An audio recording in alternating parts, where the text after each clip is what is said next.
आज के हमारे मुख्य अतिथि माननीय दत्तात्रेय होसबाले जी संघ के सहस्त्र कार्यवाह हैं। आप प्रसिद्ध चिंतक और विचारक हैं। उनकी मातृभाषा कन्नड़ है, पर वे हिंदी, अंग्रेज़ी, तमिल, संस्कृत, मराठी के अलावा और भी अनेक भाषाओं के मर्मज्ञ हैं। आपके चिंतनपूर्ण लेख समाज को दिशा देते हैं, प्रबोधन करते हैं। मैं उनसे आग्रह करता हूँ, कृपया अपने उद्बोधन से हमें समादृत करें। माननीय दत्ता जी।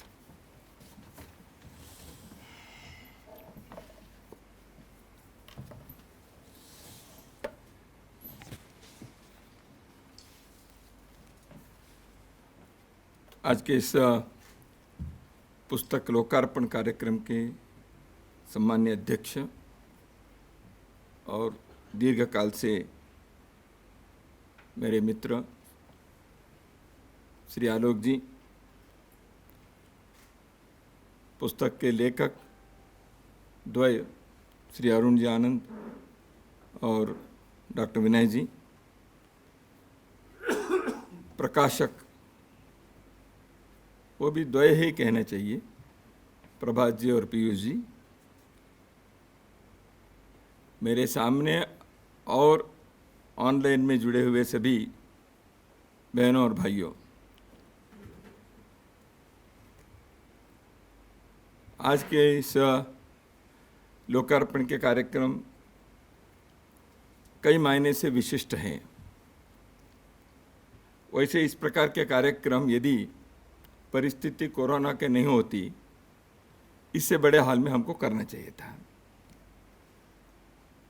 लेकिन परिस्थिति ऐसे है, इसलिए बहुत सारे लोग, मुझे संख्या मालूम नहीं कितने लोग अभी जुड़े हुए होंगे, दूर दूर से भी इस पुस्तक के लोकार्पण के कार्यक्रम देख रहे हैं, सुन रहे हैं। लेकिन परिस्थिति कभी ऐसे भी है कि इसी हाल में होना चाहिए, ऐसे भी होगा। यहाँ चित्रकूट के राम दर्शन के चित्र हैं और जिस स्थान से हम ये कार्यक्रम कर रहे हैं, दीनदयाल शोध संस्थान, और इसके कर्णधार रहे राष्ट्र ऋषि मान्य नानाजी, चित्रकूट में राम राज्य के एक छोटा सा सैंपल खड़ा करने का प्रयत्न किया उन्होंने। वो एक आदर्श बना भारत में ग्रामोदय के कार्य के लिए। तो राम से प्रेरणा लेकर के, इसलिए वहाँ एक राम दर्शन के भी चित्रकूट है, स्वाभाविक है। श्री राम जी 11 वर्ष वहाँ अपने वनवास के दौरान वहाँ उन्होंने बिताए। तो वहाँ राम दर्शन की जो अद्भुत प्रदर्शनी है, कलाकार बहुलकर जी ने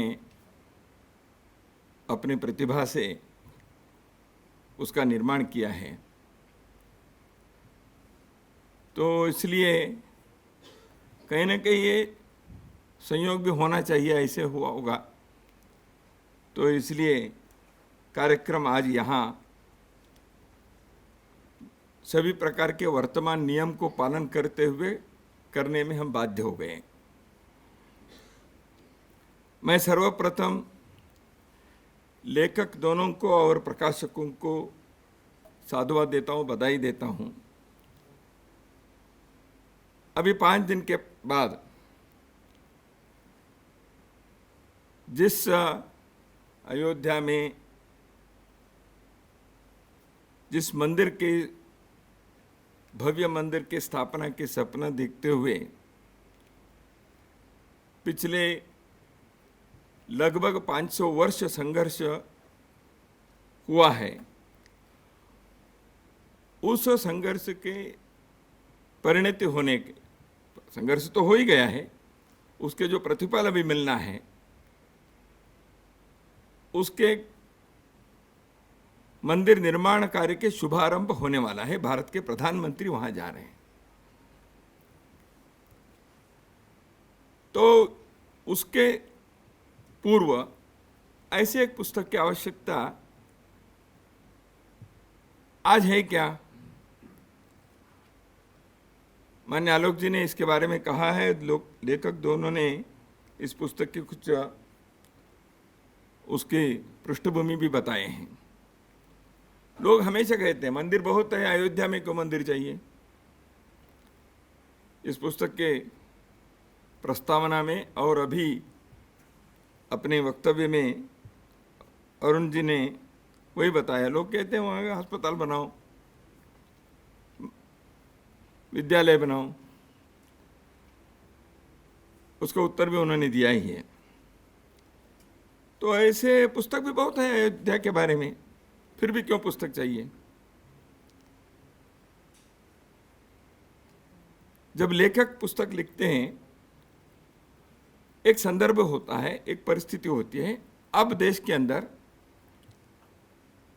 जब मंदिर निर्माण के कार्य के शुभारंभ होने जा रहा है, उस समय देश में एक चर्चा चलेगी, स्वाभाविक है, होना भी चाहिए। और खास करके 1992 के पश्चात जन्मे जो पीढ़ी है, उनको इस ऐतिहासिक दीर्घतम संघर्ष के बारे में बहुत ही कम ज्ञान है। और वो अंग्रेजी पढ़ने वाले पीढ़ी भी है, तो इसलिए उनको ध्यान में रखकर इस पुस्तक की रचना की गई, यह भी लेखकों ने कहा है। तो इसलिए ये एक बहुत बड़े विद्वानों के लिए नहीं है, रिसर्च किए विद्वान लोगों के लिए कोई नई बात यहां नहीं कह रहे, वो लोग नहीं कह रहे हैं। सहजता से पढ़ना और अयोध्या के इस राम मंदिर के इतिहास जो संघर्ष है उसके कई आयाम, इसको विभिन्न अध्यायों में लेखकों ने यहाँ रखने का बहुत ही अच्छा प्रयास किए हैं। संघर्ष राम जन्मभूमि मुक्ति के लिए और मंदिर निर्माण के लिए भारत के इस भूमि पर संघर्ष हुआ, बैटल इन द फील्ड। संघर्ष न्यायालय में हुआ, लखनऊ में, भारत के सर्वोच्च न्यायालय दिल्ली में लीगल बैटल हुई, संसद में चर्चा हुई इसकी, एक बार नहीं कई बार। अंततोगत्वा जब सुप्रीम कोर्ट ने इसके बारे में 9/11 को, वो 9/11 सितंबर 11 था, ये 9/11 नवंबर 9 है,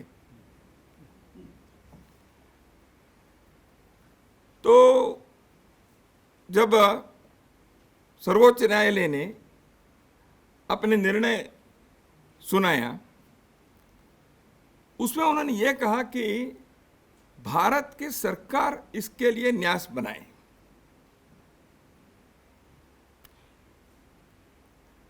हाँ भाई, भूमि किसके हैं, इनके हैं, ऐसे कहकर छोड़ते तो कौन बनाना चाहिए ये सुप्रीम कोर्ट कहे, ये कोई अपेक्षा तो किसी ने की नहीं थी। लेकिन सुप्रीम कोर्ट ने ये क्यों कहा?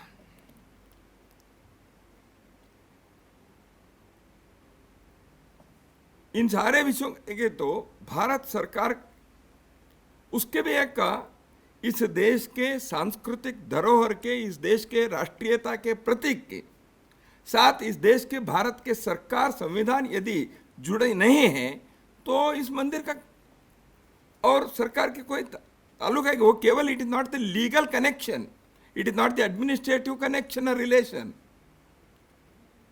उसके साथ एक कल्चरल रिलेशन है, एक रेस्पॉन्सिबिलिटी है भारत सरकार की।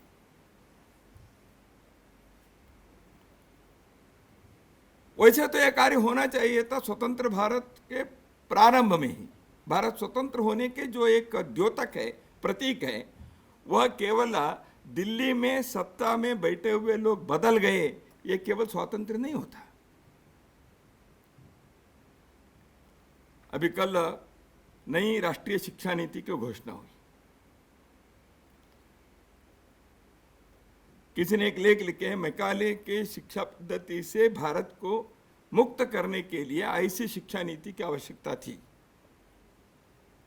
इसलिए भारत के मानसिक गुलामी से मुक्त करना स्वातंत्र है, सांस्कृतिक गुलामी से मुक्त करना भारत के स्वाधीनता है, वैचारिक गुलामी से भारत के लोगों को मुक्त करना देश की आजादी है। इसलिए राम जन्मभूमि के आंदोलन यह वैचारिक, सांस्कृतिक, ये सब आयामों के आंदोलन था। तो इसलिए जैसे सोमनाथ के मंदिर स्वतंत्र भारत के प्रारंभिक वर्ष में ही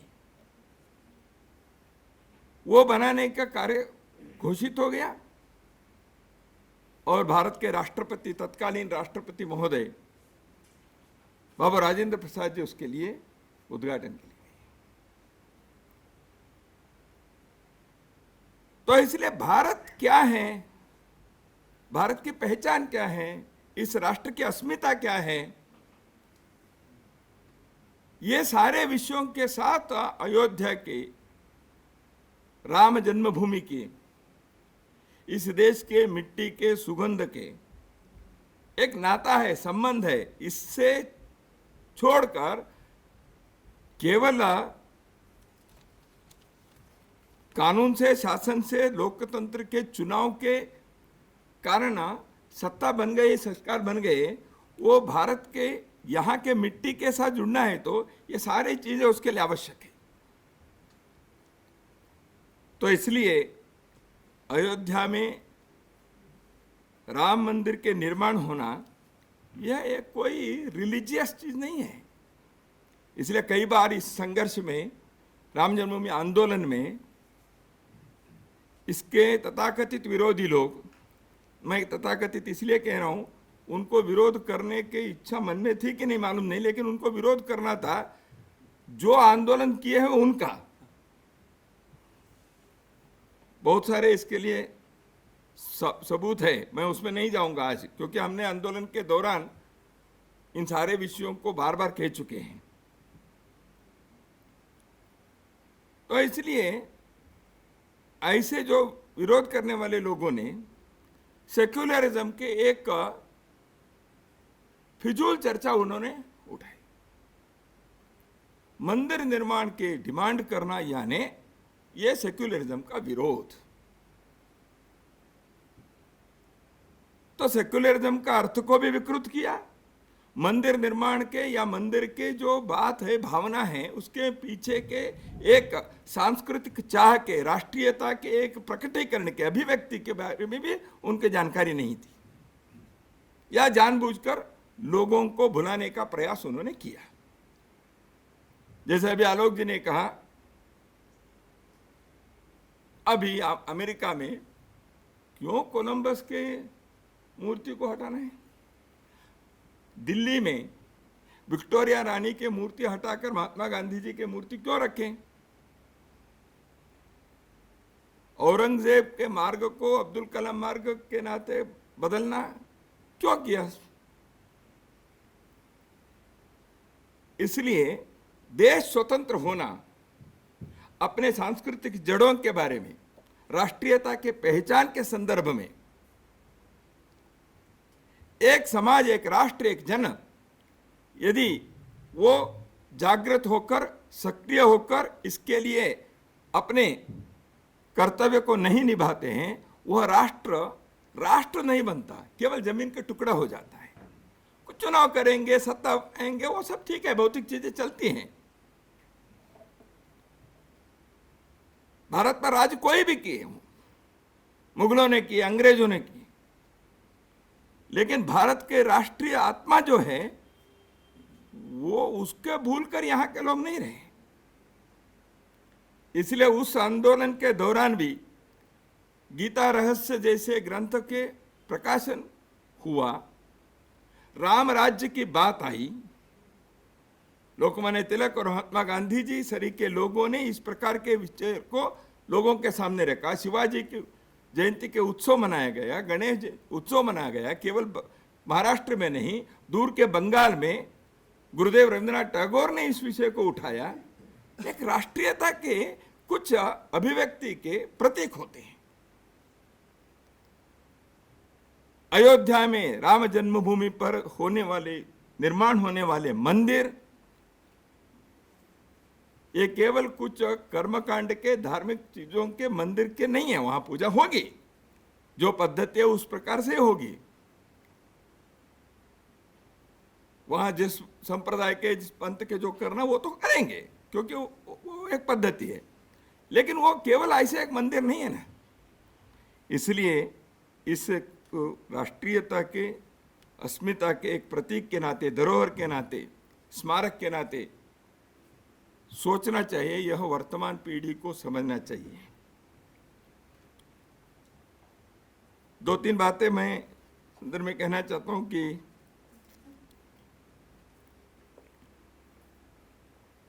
वहां प्रधानमंत्री जा रहे हैं तो कई लोगों ने उसके बारे में कुछ बेसुर से कुछ बोलना शुरू किया है। उनके राजनीतिक कुछ दृष्टि विचार होते हैं, कुछ मजबूरी भी होती है, वो करते हैं। हैदराबाद के सांसद महोदय ने एक, वहां देखो भाई 400 वर्ष वहां तो मस्जिद थी ना, 400 वर्ष मस्जिद थी तो उसको आप भूल नहीं सकते हैं। आज अभी मंदिर करेंगे, 400 तो मस्जिद थी तो उसको कैसे आपने भूल गया? वो तो कंटिन्यू करना चाहिए। ये ऐसा है, भारत में और किसी देश में 150-200 वर्ष अंग्रेज यहां राज किए, कैसे उनको आप उखाड़ फेंकेंगे भाई? 500 वर्ष यूरोप में और अमेरिका में अपार्थीड है, वर्ण भेद है, नस्ल भेद है, इतने वर्षों से है, उसको क्यों हटाना चाहिए? ऐसे कोई पूछने से जो मूर्खता है वही मूर्खता है। इसलिए यह एक प्रतीक है गुलामी के। इस देश के सांस्कृतिक चिन्ह पर, प्रतीक पर, अस्मिता पर एक परकीय विचार, आक्रांताओं के एक, उनके जो आधिपत्य जमाने के जो चाह है, उसके वह प्रतीक था। उस संकेत को हटाना था देश के अंदर स्वाभिमान को निर्माण करने के, राष्ट्रीयता को जगाने के लिए। इसलिए मैंने कहा स्वतंत्रता यानी केवल राजनीतिक स्वातंत्र नहीं है, मानसिक सांस्कृतिक गुलामी से मुक्त करना ही स्वातंत्र है। And the political emancipation was only the first gate to be opened for the rest of the gates to be opened. तो इस अर्थ से राम जन्मभूमि पर मंदिर निर्माण के स्वर्णिम क्षण अभी आ गया है। इस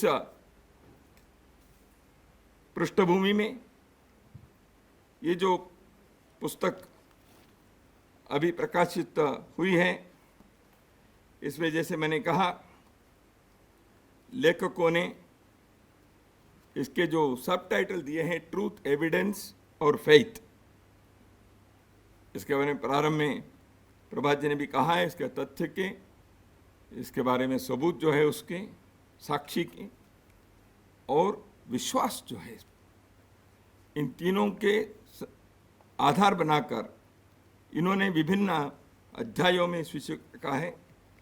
डॉक्टर विनय जी ने कुछ विषय, इसमें मैंने अभी जैसे पुस्तक कल मिली तो देख रहा था, खास करके मुस्लिम स्कॉलर्स एंड राम जन्मभूमि जो है वो एक विशेष चैप्टर है। कई बार लोगों को ऐसे विषयों के बारे में जानकारी नहीं रहती, भावनात्मक दृष्टि से कुछ हो रहा है, ऐतिहासिक तथ्यों के बारे में नजरअंदाज कर देते हैं, ओझल हो जाता है या उसके बारे में इंटरेस्ट होता है। 1949 के अंदर जो वहाँ मूर्ति प्रकट हुए उसके बारे में रामलला के आलोक जी ने उसका उल्लेख भी किया। उस संदर्भ में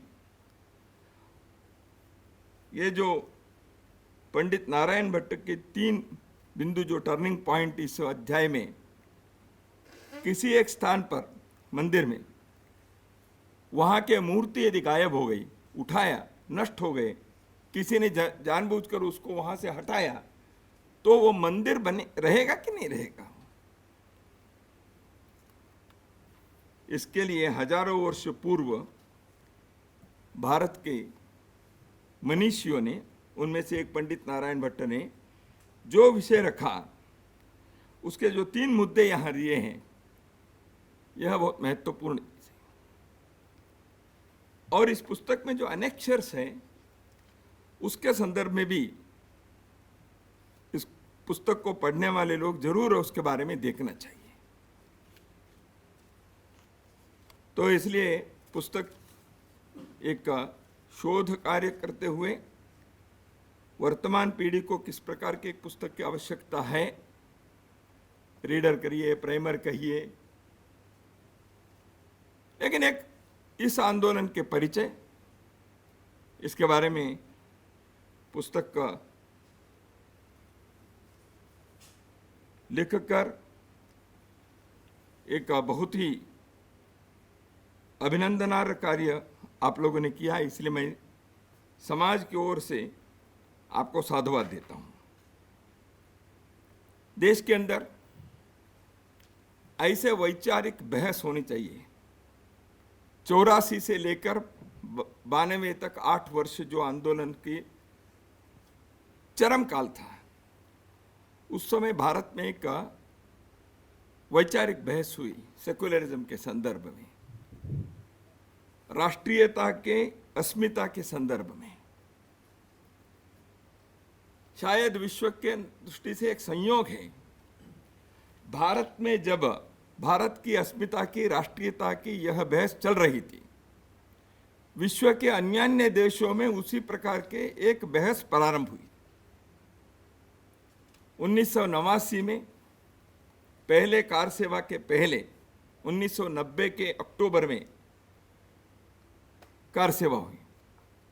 उससे पूर्व 1989 में देवोत्थान एकादशी के दिन शिलान्यास का कार्यक्रम।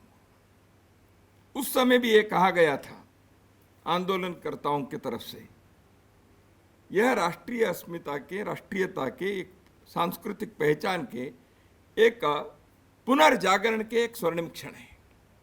राष्ट्रीयता उभर रही है। 1989 was the same year Germany में बर्लिन के दीवार को वहां के लोगों ने तोड़ा था। वहां की राष्ट्रीयता राज्य शक्ति के कारण 2 भागों में बट गई थी। राष्ट्रीयता नहीं बटी, देश बट गया। राष्ट्रीयता लोगों के दिलों में हमेशा रही है। तो इसलिए पूर्व और पश्चिम जर्मनी के लोग उस दीवार को तोड़कर हम एक ही राष्ट्र के हैं, एक ही संस्कृति के हैं, एक ही पुरखों के हम लोग हैं, यह सिद्ध किया। इसी प्रकार राष्ट्रीयता के रूस में, सोवियत रूस में, वहां के जबरदस्ती से जो देशों को जोड़कर यूनाइटेड सोवियत सोशलिस्ट रिपब्लिक बनाया गया था, कई राष्ट्रों को जोड़कर एक राज्य शक्ति के गुलामी में वो रहना पड़ा उनको।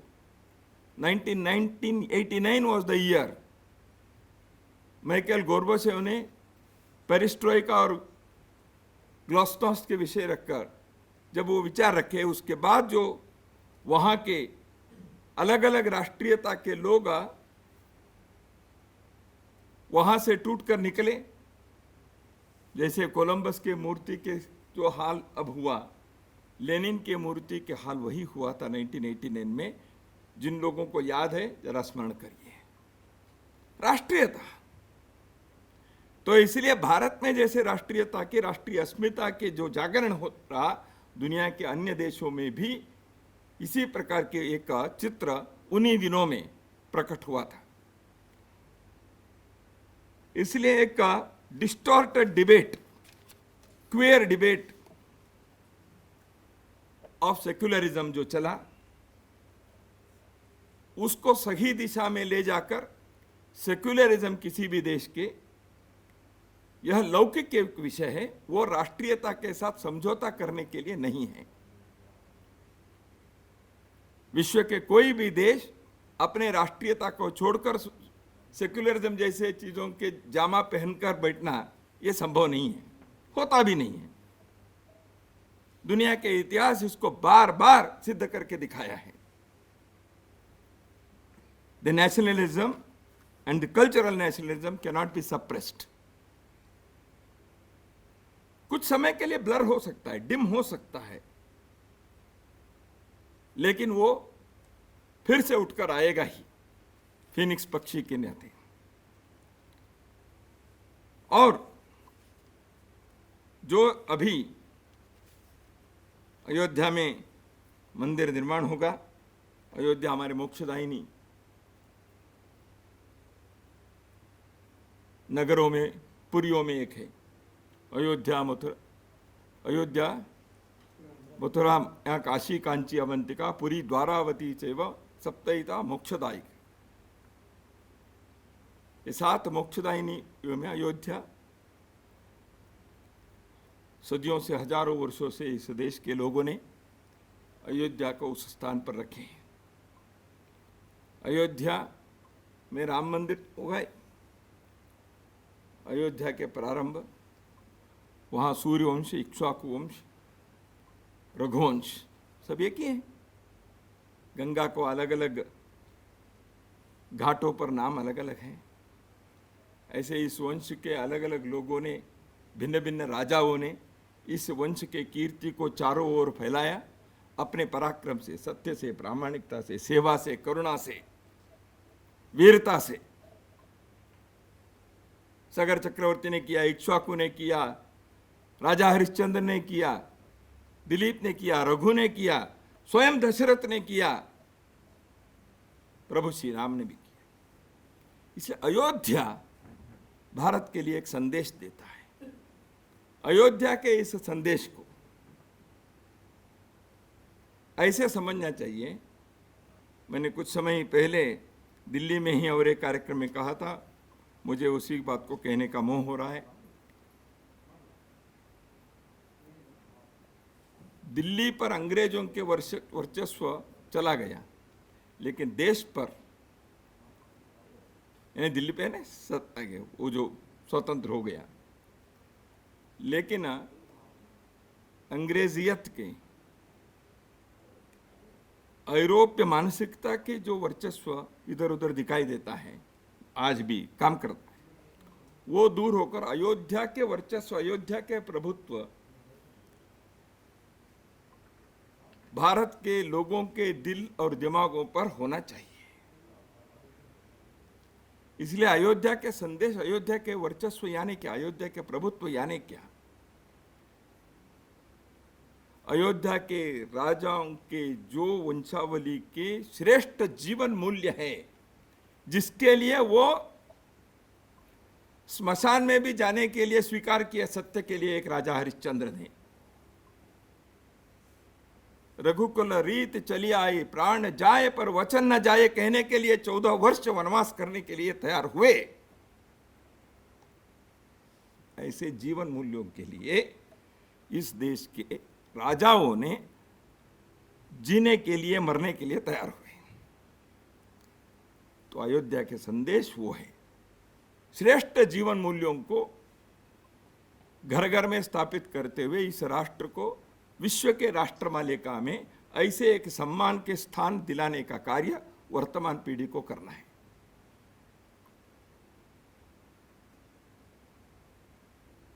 सेक्युलरिज्म के पाठ पढ़ाने वाले लोगों को मैं याद भी दिलाना चाहता हूँ, डॉक्टर राम मनोहर लोहिया समाजवादी थे। उन्होंने कहा था, मैं चाहता हूँ कि अयोध्या, द्वारका, पुरी, ये सारे जो तीर्थ स्थान हैं, उसके बारे में दिल्ली में बैठी हुई सरकार, उस समय उन्होंने कहा था, उस समय कांग्रेस की, नेहरू जी की सरकार थी, दिल्ली में बैठी हुई सरकार जो अपने को दिखाना चाहता है तो हिंदू नहीं है, वो उस मोह को छोड़ दे, इन सारे तीर्थ क्षेत्रों को अच्छे बनाएं, प्रेरणादायी बनाएं, एक समाजवादी नेता डॉक्टर राम मनोहर लोहिया ने अपने लेख में लिखा है, तीर्थ क्षेत्र करके उनका एक पुस्तक में चैप्टर है, उसमें लिखा है उन्होंने। इसलिए अयोध्या के मंदिर के साथ साथ अयोध्या के भी पुनर्निर्माण होगा।